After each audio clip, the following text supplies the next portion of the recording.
അപ്പോൾ എന്താ പറയുക, നോമ്പാണ്. അപ്പം ഞാൻ ഡയറ്റിങ് പ്ലാൻ ചെയ്യുന്നത് നിങ്ങളോട് പറഞ്ഞിട്ടുണ്ട്.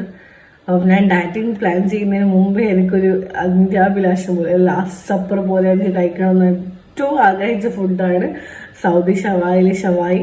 അപ്പം ഞാൻ വിചാരിച്ചു എന്താ പറയുക, ഭയങ്കര എനിക്ക് ഇഷ്ടപ്പെട്ട സാധനമാണ്. ഞാൻ എൻ്റെ കണ്ണൂരുള്ളപ്പോൾ ഞാൻ ഹോസ്പിറ്റലിൽ വർക്ക് ചെയ്യുന്ന സമയത്ത് ഞാനൊരു പ്രാവശ്യം വാങ്ങിച്ചിട്ട് അതിൻ്റെ ഫാൻ ആയതിനും. അപ്പം ഞാൻ വിചാരിച്ചു എന്താണ് നോമ്പല് വരുന്നത്. പിന്നെ എനിക്ക് ആ സമയത്തേക്ക് ഫുഡ് ഞാൻ വിചാരിച്ചതാണ് ഞാൻ ഡയറ്റ് ചെയ്യണമെന്ന്. അതുകൊണ്ട് ഞാൻ ഇന്നലെ രാത്രി എന്തൊക്കെ ഈ കാർഡ് പറഞ്ഞ സൗദി ഷവായിയാണ് എൻ്റെ ലാസ്റ്റത്തെ ഫുഡ്.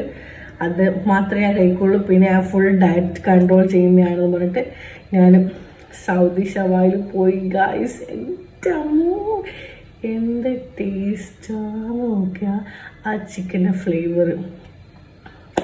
അത് ഞാൻ ഇക്കാനോട് പറയാമെന്ന് വിചാരിച്ചു. ഇക്കയാണ് അതിൻ്റെ കൂടുതൽ പറയാൻ ഇക്കാക്കെ അറിയുള്ളൂ. അത്രയ്ക്ക് ഇക്ക വന്നിട്ട് വീട്ടിലെത്തിയിട്ടും ഉറങ്ങി എണീച്ചിട്ടും അതന്നെ പറയണ്ടൊക്കെ ഉള്ളൂ. ഞാൻ എന്തായാലും പിന്നെയും പോയി കഴിക്കും എന്ന് പറയുക. അത്രയ്ക്കും ടേസ്റ്റാണ്. സൗദി ഷവായി തലശ്ശേരിയിൽ വന്നേരം ഞാൻ വിചാരിച്ചു സൗദി ഷവായിൻ്റെ തലശ്ശേരിയിൽ വരാണ്ടിരുന്നേ. എല്ലാം വന്ന് സൈൻ ലബാനും ഫീൽ ലബാനും എല്ലാം വന്ന്. അങ്ങനെ സൗദി ഷവായി വരാണ്ടിരുന്ന സൗദി ഷവായും എത്തി.